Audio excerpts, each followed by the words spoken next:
itch. Yeah. Sorry. We're recording. It's recording. Then go. What are you waiting on? Well, hello and welcome to another episode of Faith Family Fulfillment. I am your co-host, Chris. And I'm Suzanne. And we're going to talk about barriers to growth today. I think it's kind of how we would want to word that and what that looks like and what that means. And just kind of explore some things. I'll pray soon. Okay. Lord, thank you for this time. Thank you for this ability to sit and discuss and explore.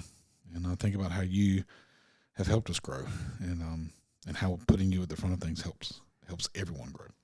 As to you lead and guide the conversation, and that you get all the glory in every story. In Jesus' name I pray. Amen. Amen. So you said you had seen a quote. Well, I saw a story.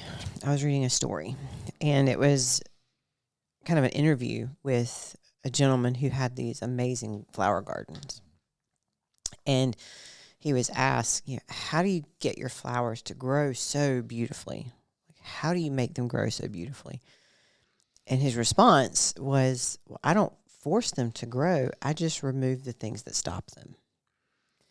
And I had also, on that same day, had a conversation with a client of mine who's really struggling to get out of their own way. And I was like, well, that's kind of the same thing. Right. We can be doing all of the things to grow, to move forward, to progress, to prosper. But if we haven't removed the things that stop that, then we're never going to thrive. We're never going to flourish. And that's a very simplistic way of kind of looking at that. But like he said, I just removed the things that stop them.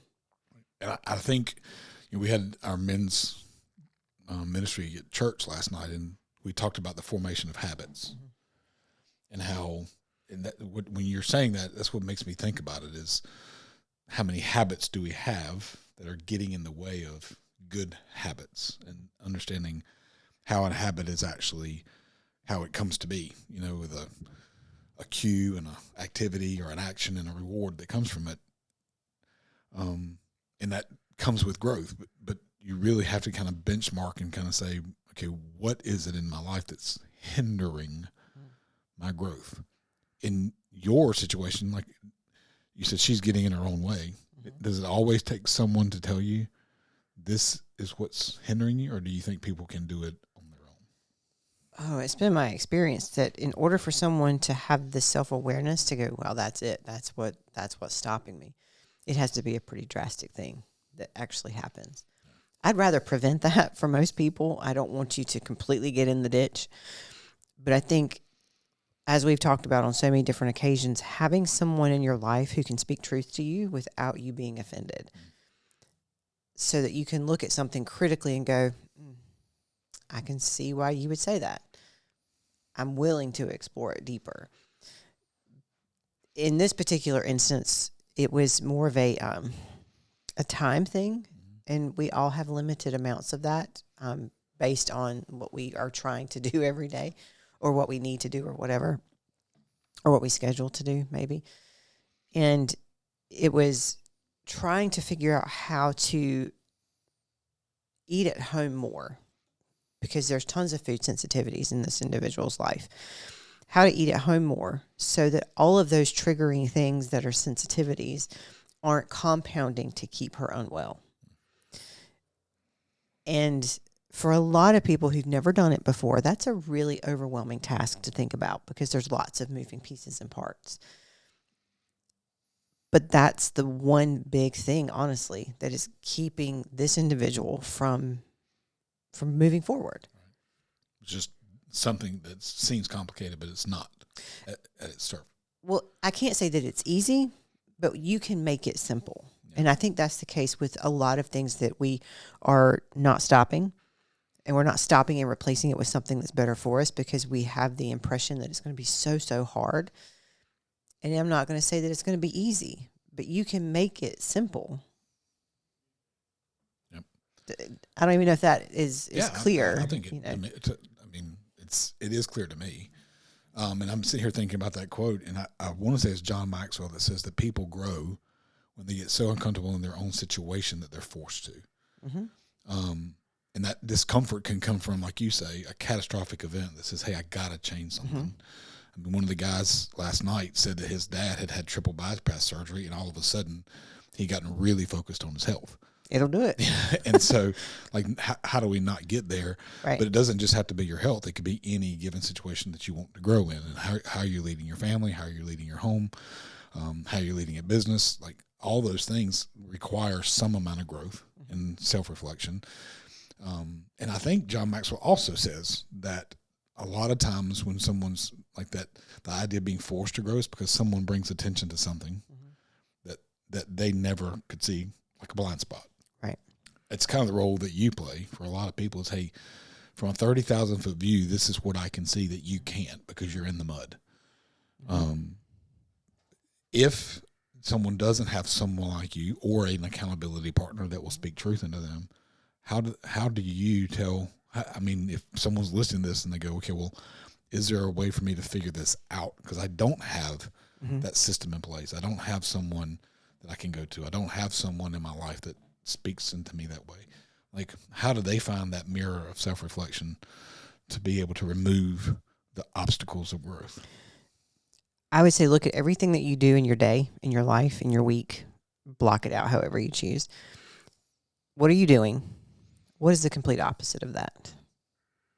And if you did the complete opposite of that, or some degree of that opposite, would it improve you? Would it put you in reverse, or would it keep you the same?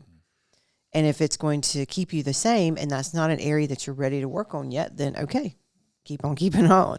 If it's going to move you forward, if you make a shift, okay, what is the simplest step you can take in that shift? And just be very honest about it. And then once you've done that, give it to somebody else and let them give you some feedback on it. You don't have to have a mentor or a coach, although I think we're really awesome in that role because we're not invested in anything other than moving you forward. Right. But, and you don't have to like us. Right. It's okay. We don't live with you. Right. But I think that if you can do that and you can be honest about it, you can see some really glaring areas, I think, that would be like, okay, well, you know what? I could probably change that.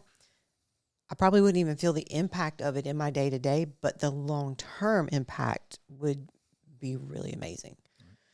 It could be something so simple as stop going through a drive-through to get your coffee every day. You know, make it at home. It's going to be better for you, most likely. It's going to be less expensive, definitely. Right. But it's going to free up your time because you're not going to be making that pit stop every single day. How much time can you add to your day by not doing that one thing and by doing it for yourself? When we look at, like, I'm going to refer to men's ministry because that's where the men's ministry comes from. We both have gone through that process of the master's program, and it's body, soul, mind, and spirit. Those are the areas that we are responsible for growing, like, because all of our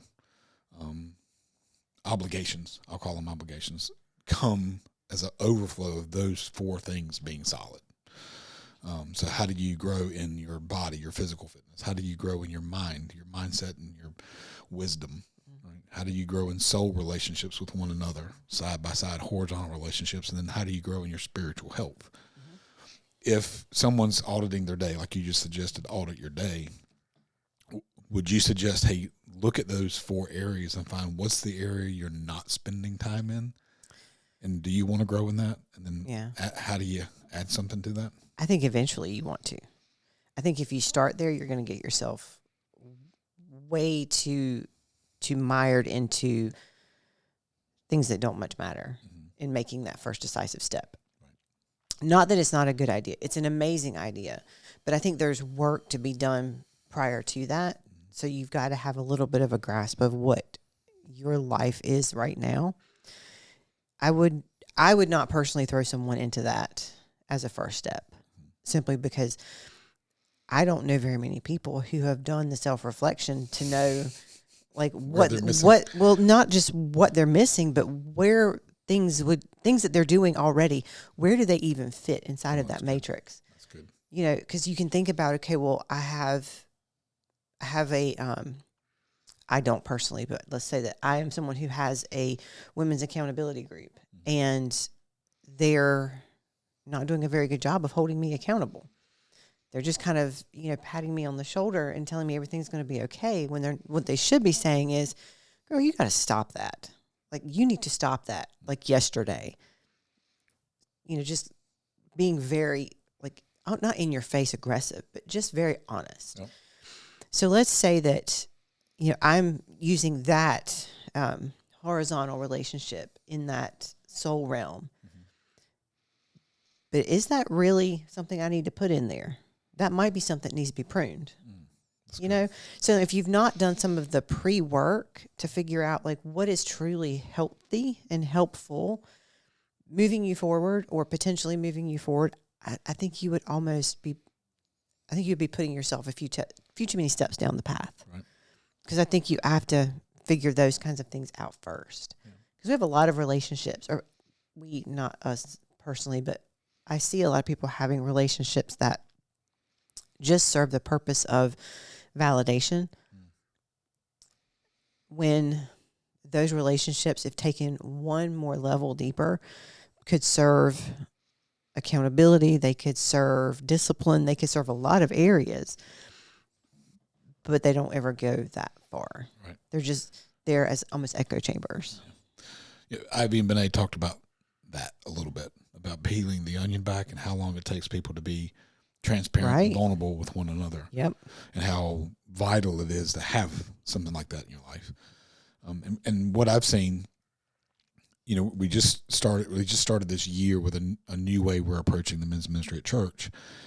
And the overwhelm in the first two gatherings, like watching these guys come to me and go, man, I'm lost already. Mm-hmm. And it seems, we were 30,000 foot view, and they're already getting lost, because it is such an odd idea of, I'm supposed to approach life as a growth opportunity, and right. They had just never taken it as that. Mm-hmm. So even, you said, removing the obstacles to keep them from growing, sometimes the obstacle is putting it in front of them, like life is a growth opportunity, because they've maybe never been even given that information. Mm-hmm.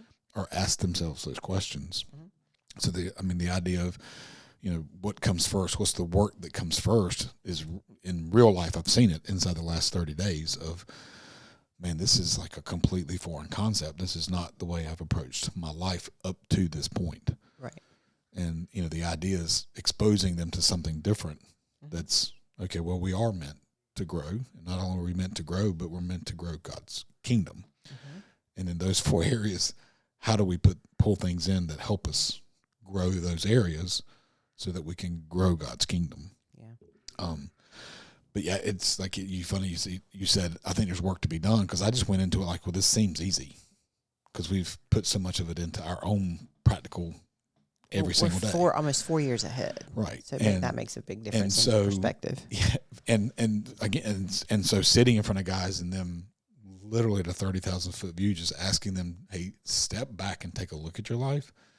And even that step just scares the bejesus out of them. They're like, man, this is so hard. It's almost I don't know where to start. Mm-hmm. And so that not knowing where to start has a paralysis effect. Mm-hmm. So a lot of times I think you have to say, okay, start here. Mm-hmm. And then, once, okay, like I've accomplished that particular task, okay, then go here. It's almost like a game board. You're not rolling the dice and moving forward, but it's sequential. And one of the other things I'll say is it's helpful, not necessarily an absolute, but it's very helpful if you have someone who can ask you good questions around certain things, and then ask even deeper questions on those certain things, so that they have a good sense of how you think, how you move in terms of like relational type things, how you're fulfilled, how you're fueled, how you feel certain emotions. Like, you really need someone in your life, whether you pay for them or you just have someone, like you're lucky enough to have someone like that in your life, who can know how to, one, speak to you in a way that's going to make sense when they're trying to help you move these things out of your life. But at the same time, respecting how you're built and how you're made so that you receive it in a way that's going to move you forward and not make you want to kind of dig your heels in and hang on to the bad things. Right. Yeah, I think about it in our life. We have multiple people that pour into our lives that are helping us grow in a lot of different areas, growing our mindset of business, growing our mindset of like how we're even doing this project.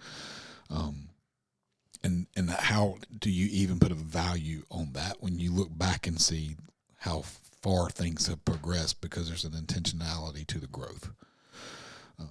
So, I mean, that's, like you said, like whether you pay for it or not. But I think if you took the time to say, is it worth $1 investment? Mm-hmm. I can for sure tell you in my life, it's been worth every penny I've ever put into it. Right. Because what I've seen is the pennies I've put into that have returned as dollars of saved time, dollars of saved resources, and there's a return on the investment I'm spending by being led in a way that keeps me looking at where am I growing, how am I growing, mm-hmm. and in what direction am I growing. I think in our season of being societally, I think having someone who can be that constant thing that's leading you forward is so important, because I think we talked about it not very long ago about, like the busyness of things, and the distractions that come along with the busyness. If you're not doing your best, living in your sphere of excellence, I'll use, then you're letting the busy encroach on you in a way that is pulling out your potential. So when you're trying to remove things that are stopping you from being successful, some of those things might be people. They may not just be habits or, your coffee drive-through habit, but it might be people. And while our families are usually, for most people, somewhat like high up there in their support and love of you, they can be the thing that sink you. Oh, I agree. And how do you navigate somebody who loves you and doesn't want to see you fail, but has also never really achieved a whole lot? So they're speaking out of their own fear and they're fueling yours. Right. So that might be something that you need to remove in order to grow. Like, you can keep people. I mean, we've said it before. Like, I can love you from a distance. I just can't have you in my life on the daily. Yeah. When I've had conversations with men, one of their number one concern is how their extended family is going to view them trying to move forward, mm-hmm. as if it's as if you're slapping someone in the face, mm-hmm. because you decided, hey, I want to grow beyond where I am. Mm-hmm. But it is a massive concern for a lot of people. Like, it's a lot of people. Their number one thing is, but what's my so and so going to say? Mm-hmm. I hear it a lot when people are really starting to make amazing strides, and they're really starting to feel that confidence in themselves. Like, I can do this. It almost never fails that somebody in their immediate circle of influence or family comes along and says, don't you forget where you came from. I mean, how can you forget where you come from? Because that's what you're trying to grow from. Right. Like, just because you want to grow into, this amazing acre of sunflowers doesn't mean that you forgot that you came from seeds that came from a little pot sitting at your back door. Right. I just think people are just too, they're too quick to want to pull you back into what they see you as, Yeah. I like the crabs in the bucket analogy. And most people don't want to see themselves as the crab that's in the bucket. They want to see themselves as a crab trying to get out. Right. But yeah, that's the truth. And for us, what do you think was the thing that, I think it seems to me when I look back at, 29 years of marriage and 31 years of being together, 32 almost. There's kind of always been this drive for us to, like, what's the next? Not shiny thing, but where can we grow to? Where do you think that's rooted? I mean, we just talked about a lot of times, families can be the one that pulls you, but your family raised you. Yeah. So where does the idea that there's, we're not meant to just ride the rock. I say it. We're not meant to ride the rock around the sun. Yep. We're meant to we're here for a purpose. Now, I think over almost 32 years, how we see that's changed, at least for me. I feel like for you it's changed, that there's a growing into what God designed me to be here for, what his ultimate best looks like in my life. But before I even got that deep into it, there was still this idea of there's more, there's opportunity. How can I grow into that? And then what does that provide for the ones I'm stewarding, my children, my wife? I mean, where do you think where do you think it comes from? Because if your family is the one that's the most likely to draw you back, could it be? Is there someone outside your family? Or I mean, I think that's a great question. We talked about that on an episode. I don't remember when it was, and I remember my answer. And I think I could go a little bit deeper, but I can't remember a time when I threw out an idea of something I wanted to learn or do or experience or whatever. I don't think I ever heard no. Right. Now, I heard that's going to be a lot of work, or that might be an expensive option. Just make sure you've planned accordingly. But I can't remember a time when I was ever told no. Right. So it was, hey, I want to learn how to do this. Okay, well, let's go learn it. I feel like I was incredibly blessed with grandparents that lived very close who were willing to take me along in things that they were doing as like their day to day, but I learned a ton, a lot of practical things from them. But in terms of like learning growth, progress, growth, like I can't think of a single time I was told no. Now, it's not a spoiled child. I was, not somebody who had like all the things, but if it had revolved around doing something new, learning something new, and it was within my realm to do it, whether it was working to save to do it or putting in the sweat equity to do it, that's kind of the environment I had, which I know a lot of people don't. Right. I remember when you're going through that, I remember a couple of different episodes of my life. And I'm like, because what's occurring to me is as children growing in the same household as our parents, super encouraging, right? Go, do, grow. And there was an opportunity for me to take a trip to England the summer before my sophomore year of high school. And I went to my parents and said, hey, I would really like to do this. And my dad said, okay, pay for it. Like it wasn't no, but if I was going to do it, it was going to be on my dime, which I did. Then I had a goal in front of me. I had a certain amount of money I knew I had to come up with and raise. And, I always make the joke.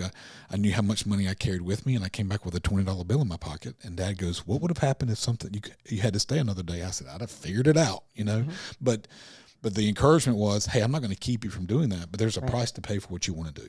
Absolutely. Right? Yeah. And I think some of that part of it has still continued. But as ideas get bigger, as a child, an idea of taking a class trip somewhere and raising the money to do that, okay, well, that's a feasible thing.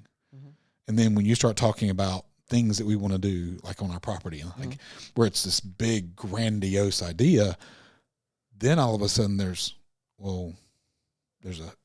hesitation in it. Well, the risk, so it's like the size of the risk. The risk changes, has increased. Right. Yeah. Because they see that we've got children in the home, and I get that. So we both came from very similar backgrounds. We had parents that were encouraging us to do and go and grow. And again, neither one of us came from situations where there was tons of extra money. No. It was like we both helped our families when it came to that, which I think is a blessing. But the value of hard work, a good day's work, yes, is priceless. Yeah, and that value lasts a lifetime. So I love the fact of where we came from being so similar. It's just interesting to me that in our early development years, that was the thing. And as you grow bigger and bigger ideas and the seasons of life change, that the motivation or the encouragement shifts a lot, you know. Well, I think you have to look at how you're built as well, because I know for myself, and I think probably you would probably say the same about you, I love to learn new things. Well, learner's one of my top 5 talents. And if I can like dive into something that I have now, if it doesn't interest me, like I have no time for it. Same. Don't ask me to do anything with philosophy. It is not my bailiwick. I do not enjoy it. You're hurting Jay's feelings. I know, Jay, sorry. But it is not how my brain is built. Like I want a logical conclusion. Like it can branch off in 10 different directions, but I need for it to come back together at some point. But I think part of my drive, especially at this point in my life, is I want to continue to learn new things so I can serve in different ways. Oh, that's good. Because I think if I were to just stay in one lane and only know what I know, then my ability to serve is going to be limited to only those people who could benefit from that. Whereas I could spend 5 hours a week watching a show or scrolling through social media or whatever. I mean, you can burn an hour a day pretty easily. But I could also spend that time learning something more. You never know when what you learn is going to be put to use. Right. So if it interests you, continue to learn about it rather than like letting your brain kind of dissolve into mush. Right. But again, about growth and how do we achieve it, tying a bow on it all. One, recognize that we're not here to ride the rock around the sun. Right. If I had, like, that's the thing I say the most. Yes, you do. I tease you. That's probably going to be. I mean, well, put it on your box of ashes. Yeah. And so, I mean, I wore black and white spectator shoes for 20 years to work. Just recently retired my last pair but the idea behind those shoes, in fact, one of the pair that I had made, the inside said, "We're not meant to be spectators in life. We're meant to participate. We're meant to move, to help move the rock around the sun." If that makes any sense. And so the one word of encouragement I would say to people is, hey, first recognize that. You weren't built, God didn't put you here just to be a spectator, to ride the ride. You know, he calls us and he creates us for a purpose. Well before we were created, the works to be done were already here. So my encouragement in that is, to do that, you're going to have to grow. And you're saying, hey, figure out where you need to grow. And the work to be done prior to that would be what? You're going to have to figure out if you can be honest with yourself. Oh, that's good. We're our own best salespeople. We know exactly what it's going to take to get whatever result that we truly want. So if we're not ready to be honest, then we're going to have a justification for every single thing that isn't going right, and that justification will never be us. That's good. It will always be something outside of you. So if you're having the conversation with yourself and you're trying to say, okay, well, I need to work on this, but I can't because so-and-so, or I can't because of this, such and such. Okay, one, you are the common denominator. You are the problem. Right. And until you're ready to acknowledge that, then you're not going to go anywhere. So be honest with yourself. I'd say that's got to be first and foremost. I would say the second thing is look at your life. Like I said, look at your day, your week, your life, however you want to structure it. What are you doing? What is the opposite of that? If you did that, would you be better off, the same, or worse? And just be honest again with yourself, because honesty has to come before that. And if you have no idea where to go next, then go find someone to help you. Find a coach. Yeah. Find a coach, a mentor, a trusted friend, someone who is, this is key, someone who's done what you want to do. Don't take advice from somebody who's never done anything or hasn't done what you want to do, because they're just going to keep you where you are. Right. That's good. That's good. So if you're listening to this and it's touched you in a way that either you want to move forward or you feel like you know someone who's stuck, share the podcast with them, and don't point at them when you send the podcast. Just say, hey, I've heard something interesting today. What do you think? Yeah. and maybe that'll spark them to come to you and say, can you be my accountability partner? Can you be my growth partner? How can we do this together? Because I think it matters. We're meant to do life in community. We're created to be in community. So share it. And by the way, we never ask for ratings. We don't. And so if you think the podcast has served you, just give us a rating, and we appreciate it. Absolutely. Press out. Sure. Father, thank you for an opportunity again to sit shoulder to shoulder, have conversations that have sparked conversation between us, and we know that will continue to be the case. But just more than anything else, help us to be mindful and realize the things that we need to remove so we can move forward. That's always going to be easier to stay stuck than it is to move forward. So help us just to be super mindful around that. Amen.